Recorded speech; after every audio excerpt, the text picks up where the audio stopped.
Հարգելի դիտողներ, մինչ տեսանյութին անցնելը խնդրում ենք սեղմեք լայք և բաժանորդագրվեք մեր ալիքին։ Կայացավ Կամի Ֆրենցի, Արամ Էմպետրիի, Ֆելիքս Խաչատրյանի շնորհավոր տեսահոլովակի շնորհանդեսը։ Երևանի ժամանցային վայրերից մեկում կայացավ Կամի Ֆրենցի, Արամ Էմպետրիի, Ֆելիքս Խաչատրյանի համատեղ նոր տեսահոլովակի պրեմիերան։ Երգը կոչվում է «Շնորհավոր», երգի երաժշտության հեղինակը Արամ Էմպետրին է, խոսքերը գրել է Ֆելիքս Խաչատրյանը, տեսահոլովակը նկարել է Արամայիս Հայրապետյանը։ Տեսահոլովակի և երեկոյի մանրամասները մեր պատրաստած տեսանյութում։ Մահացել է դիրիժոր, Բելարուսի ժողովրդական արտիստ Միխայել Ֆինբերգը։ 75 տարեկանում մահացել է դիրիժոր, Բելարուսի ժողովրդական արտիստ Միխայել Ֆինբերգը, հայտնում է բելարուսական ՕՆՏ հեռուստաալիքը։ Արվեստի գործչի մահվան մասին տեղեկատվությունը հաստատել է երկրի առողջապահության նախարարությունը։ Ֆինբերգը Բելարուսի ազգային ակադեմիական նվագախմբի անփոփոխ ղեկավարն էր։ Դիրիժորը ստեղծագործական գործունեության ընթացքում բազմաթիվ պետական մրցանակներ է ստացել, ծավալել է նաև հասարակական, քաղաքական գործունեություն։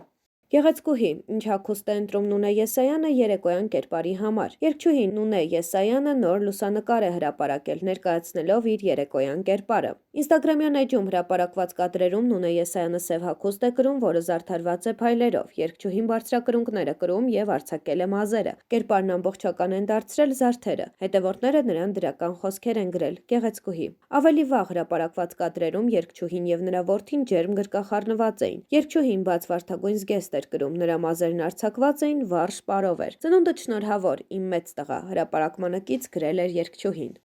Total Black Արմինկայի լուսանկարը Լոս Անջելեսից։ Երգչուհի Արմինկան նոր լուսանկար է հրապարակել, ներկայացնելով իր հմայիչ կերպարը։ Ինստագրամյան էջում հրապարակված կադրերում երգչուհին սև հագուստ է կրում։ Վերջին տարիներին ԱՄՆ-ում ապրող Արմինկան արձակել է մազերն ու վառ շպարին է նախապատվություն տվել։ Կերպարն ամբողջական են դարձրել նուրբ աքսեսուարները։ Ավելի վաղ հրապարակված լուսանկարում Արմինկան սև բլուզ էր կրում և կաշվե բաճկոտ։ Երգչուհին արձակել էր մազերն, իսկ բնական շպարն ընդգծել էր գեղեցկությունը։ ԱՄՆ-ում բնակվող երգչուհին հրապարակումը չէր մեկնաբանել։